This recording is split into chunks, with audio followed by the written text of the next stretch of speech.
Hello, welcome to Boxing in Your Face. My name is Joe Cortez, international boxing referee from Las Vegas, Nevada, the boxing capital of the world. June 12th is the induction of the International Boxing Hall of Fame. The inductees will be Mike Tyson, Julio Cesar Chavez, Cortez, Ignacio Bernstein, Sylvester Stallone, and myself, Joe Cortez. We are looking forward to seeing so many of our fans come up for this great weekend. The weekend starts actually June 9th to the 12th, but the 12th is the day of the induction, which is Sunday. Sunday starts with the parade, and then Sunday afternoon about 2 o'clock, they do the inductions. I am thrilled to be and honored to be part of this great group of inductees because this is one of the most outstanding class of inductees in the history of the International Boxing Hall of Fame. Now, Mike Tyson was the youngest heavyweight champion of all times to become heavyweight champion, and at the age of 20. And Mike Tyson, of course, in everybody's mind, Mike has been one of the most devastating punchers in the history of boxing. His quick knockouts, he had 15 consecutive knockouts at the beginning of his career, and he fought them all.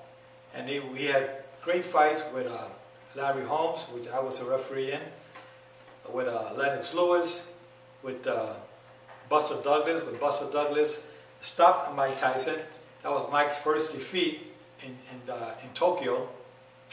And then everybody felt, well, if the Buster Douglas can knock him out, we have a chance. And Mike had a difficult time after the Buster Douglas incident, but Mike Tyson has always been a dangerous puncher, very determined to conquer the heavyweight championship again, which he never did. But Mike was one of the most outstanding fighters. That's why I think at the International Boxing Hall of Fame, the fans are really coming up because a person like Mike Tyson. Now you also have Julio Cesar Chavez, one of the greatest junior welterweight champions in the history of boxing. He had over 100 fights, and I would say a good 80% of them were by knockouts. And I referee Julio Cesar Chavez against Greg Haugen in Mexico City at Azteca Stadium, the largest crowd in boxing history, with 136,000 fans. And then I did the Chavez-Whitaker fight at the Alamo Dome in Texas with the largest indoor crowd, 65,000 fans. So I've been honored to be referee those historic fights. Those are what you call the real, true mega fights. And of course you have Cortez. Cortez was a two-time junior welterweight champion as well. And Cortez was an outstanding fighter, and he came from Australia, if I'm not mistaken. He's a Russian-born fighter, and I believe he lived in Australia, and turned out to be one of the outstanding junior welterweights in the history of boxing as well. He will be inducted. And of course you have Ignacio Bernstein. Ignacio Bernstein has trained some of the greatest professional fighters out of Mexico in the last 3 decades.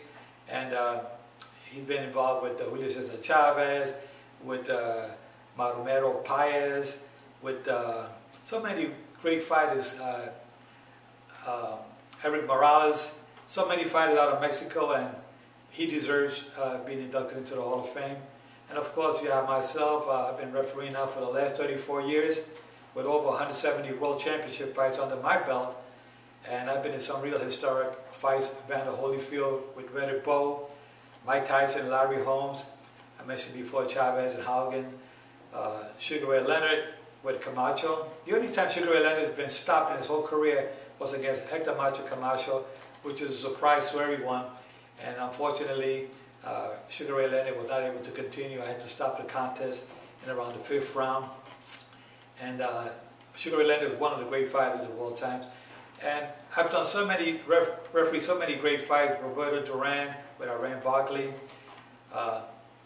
just some of the Prince Nassim Ahmed, you name them. In the last 3 decades, I refereed some of the great fighters in that era. So it's been an honor for me, and I was pleasantly surprised that I was chosen to be inducted into the Hall of Fame for the class 2011.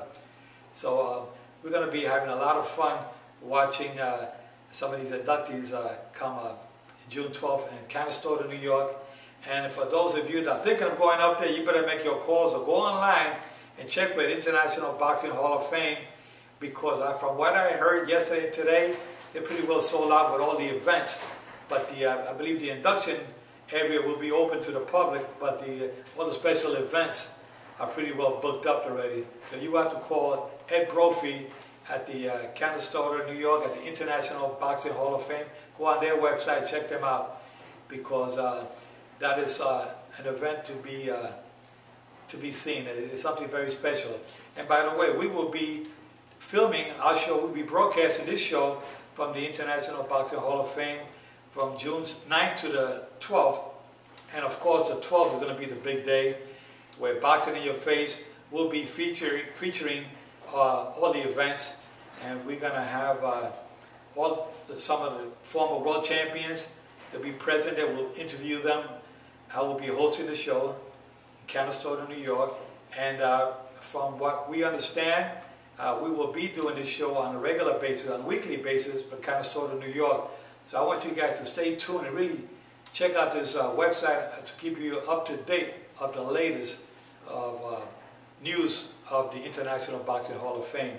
So we have the honor and the privilege, and we want to thank Ed Brophy for giving us the opportunity to have Boxing in Your Face live from Canastota, New York on a weekly basis.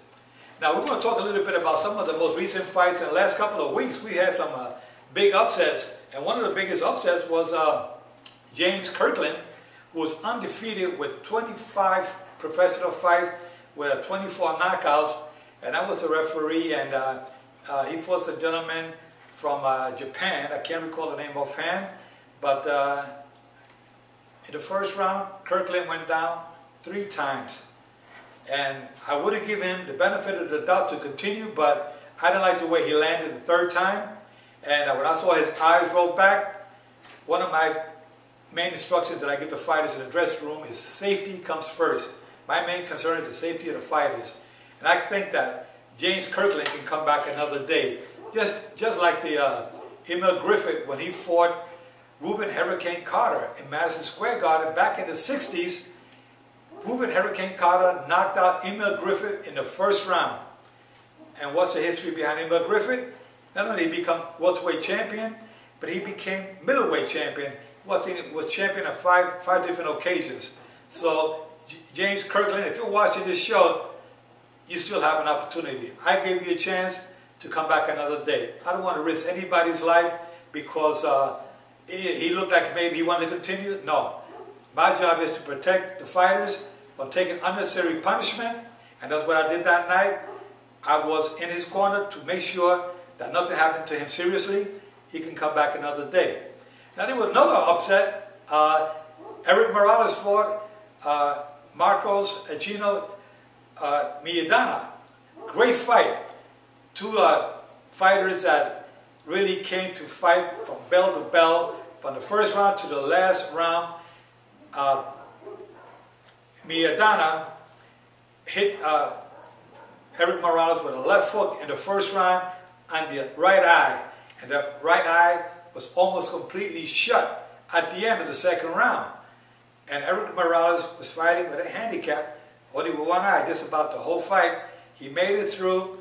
He almost had Maidana on a couple of occasions. I believe one of the judges had it a draw, and the other 2 had it by Maidana by 2 points. So it was a great fight, and of course Eric Morales and the fans, everybody thought that, a lot of folks, even the HBO commentators, felt that Eric Morales won the fight. Max Kellerman was one of them. And a lot of fans thought that Eric Morales pulled it out. I think that would be a great rematch, and let the best man win next time. And of course, you have some great fights coming up in the next couple of weeks. You're going to be watching Manny Pacquiao fighting Shane Mosley. That's May 7th here in Las Vegas. And a lot of good things are happening in boxing. I think boxing is trying to get a pickup these last couple of weeks. Nice, exciting fights, and referees, I tell the referees, always be on your toes. Watch yourself at all times. Keep yourself physically fit so you can be prepared to go the distance, because some of these fights have been going the distance, like Morales and Maidana, and the fighters, the referees had to be in good shape to maintain that pace with the fighters. So as a referee, I can tell you guys out there, boxing fans, our job is not easy. It's a very difficult job. We got to have thick skin. You got to have 50% of the fans going to love you and 50% going to hate you. But you know what? I love boxing. I love all the fans out there. And I hope to see you next week. Take care. God bless. See you boxing in your face. And we'll go with Nick.